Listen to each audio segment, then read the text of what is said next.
Nilagdaan agad ni Cebu Governor Pamela Baricuatro ang 12 bagong executive orders ilang oras matapos itong maupo sa Cebu Capitol kahapon, Lunes, Hunyo 30, 2025.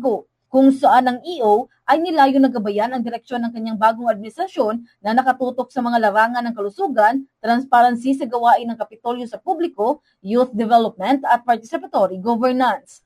Una rito, ang mabilis na paglabas ng pondo para sa Cebu Provincial Hospitals. Pangalawa, buuin muli ang Provincial Health Board.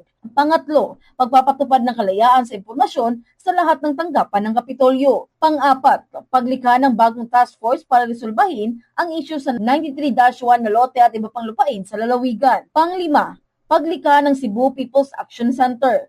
Pang-anim, pagpapatakbo ng Cebu Provincial Investment and Promotions Division. Pang-pito, rekonstitusyon ng Bids and Awards Committee. Pang-walo, paglikha ng isang Special Review Committee. Pang-siyam, pagtatag ng Cebu Provincial Youth Commission. Pang-sampo, rekonstitusyon ng Cebu Provincial School Board. Pang-11, buuin ang Kapitolyo bilang isang sentro para sa Participatory Governance Unit. At ang panghuli ay ang executive order na nag-uutos sa libreng paggamit ng regular public comfort room facilities sa lahat ng provincial terminals sa probinsya. Ang mga iminungkahing bagong utos ng gobernadora ay tugon sa mga problema sa lalawigan na ipinangako niyang tutugunan sa panahon ng kampanya. Sa kanyang tuluyang pag-upo bilang bagong naluklok na gobernadora ng Cebu, sinabi ni Baricuatro, naggagampanan niya ang tungkulin ng may malalim na pananagutan at hindi sa kapangyarihang ibinigay sa kanya. Binigyang diin din ni Baricuatro na ang kanyang pagkapanalo ay hindi tungkol sa posisyon o impluensya, kundi tungkol ito sa pagtupad sa mandatong ibinigay sa kanya ng mga Cebuano. It's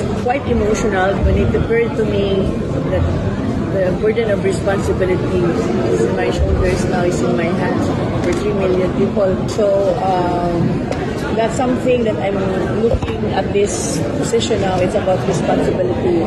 It's never about power or position. It's about my responsibility to the people of Cebu who give me the mandate to sit as governor of the province. Mula rito sa lungsod Lawigan ng Cebu, Bumbo Jonah Cañati para sa number 1 and most trusted radio network in the country, Bumbo Radio Philippines. Basta Radio, Bumbo!